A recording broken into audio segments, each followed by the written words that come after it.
everyone. Two major wildfires continue to rage out of control tonight, each burning more land and threatening even more homes. The fire in the Matsu Valley and the Kenai Peninsula are not only a priority here, but also in the nation.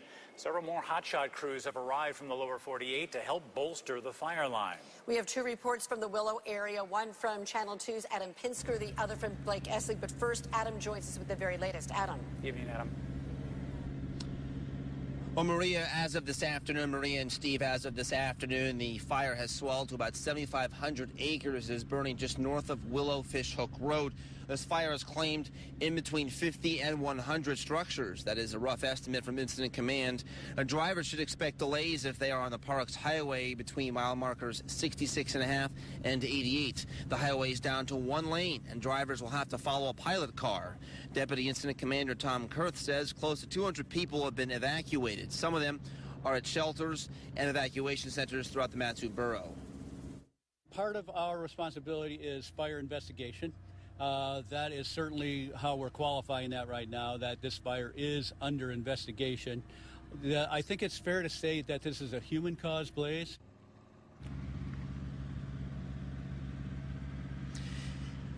And you are looking at some video of Houston High School from earlier this afternoon. It is a staging area for some of the hotshot crews. They have a lot of supplies being brought in here.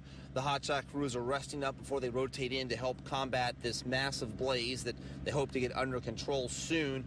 And as we go back out live to Houston High School, I'm joined by Deputy Incident Commander Tom Kurth live. And Tom, since we last spoke a few hours ago, anything new you can tell us about the situation here? Well, just I think when we left the situation earlier this afternoon, we were talking about transitioning a little bit from defensive strategies to more offensive, and we're trying to establish line out there. And the line that we have is more confinement as opposed to containment. That is, the fire has not advanced on those on that line because we're closely monitoring it and trying to catch hot spots. We do it with aircraft. We do it with personnel. Any opportunity where we see smoke come up, we're jumping on it immediately here, either with aircraft or personnel. Now, this is right about the bewitching hour as far as fire behavior goes, and if you look around on the horizon there, you can see some thunderheads starting to develop. Dry thunderstorms were predicted today. We often get strong downdrafts that are associated with these storms, and so that'll challenge firefighters as we work through the rest of the burning period here. Again, the burning periods are very long here, so that'll occur all the way till 10, 12 o'clock tonight. So everybody has to be fully prepared for any sort of movement now. So we're not through this by any means, but we are at least out there established, and crews get more and more familiar with the strategy and tactics that need to be applied out there.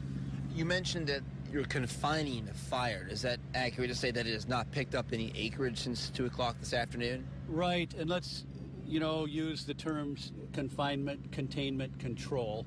And so confinement is a very loose term that, maybe we have a saw line established so we know how to get to the fire's edge and make some move, at least try and put out fire if it tries to move across it.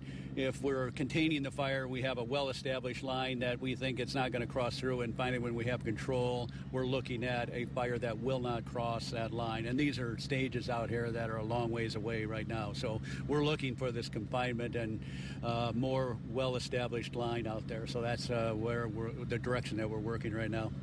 Well, we will certainly keep an eye on it and hope that this weather coming out of Talkeetna stays away. Okay. Tom Kurth, Incident Commander, thank you so much for joining us.